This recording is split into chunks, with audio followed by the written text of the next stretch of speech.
कि यजीद तो हो गया गर्क उसी वक्त करबला के मैदान में, कि यजीद तो हो गया गर्क उसी वक्त करबला के मैदान में, कि जो इमाम हुसैन ने दी शहादत, कि जो इमाम हुसैन ने दी शहादत, वो हर कोई जानता है ज़मीन व आसमान में। अस्सलामु अलैकुम मेरे नाज़रीन, आप देख रहे हैं प्यारा दीन चैनल।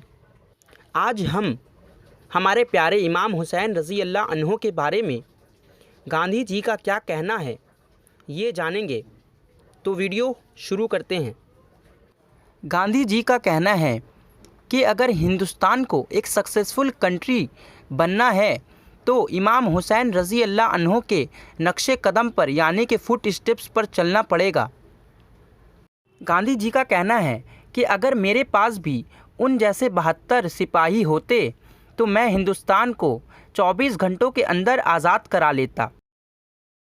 गांधी जी का ये भी कहना है कि उन्होंने इमाम हुसैन रज़ी अल्लाह अन्हो से ये सीखा है कि आप जीत कैसे हासिल कर सकते हो जब आपके ऊपर कोई जालिम हुक्मरान हुकूमत कर रहा हो।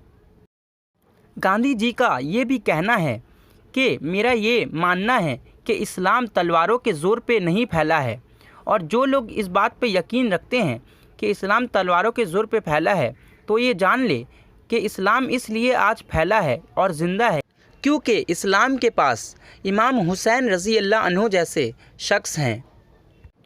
तो मेरे प्यारे दोस्तों, अगर ये वीडियो आपको पसंद आई हो तो इस वीडियो को लाइक ज़रूर कर दीजिएगा, और वीडियो मुकम्मल होने से पहले अपने इस चैनल को ज़रूर सब्सक्राइब कर लीजिए।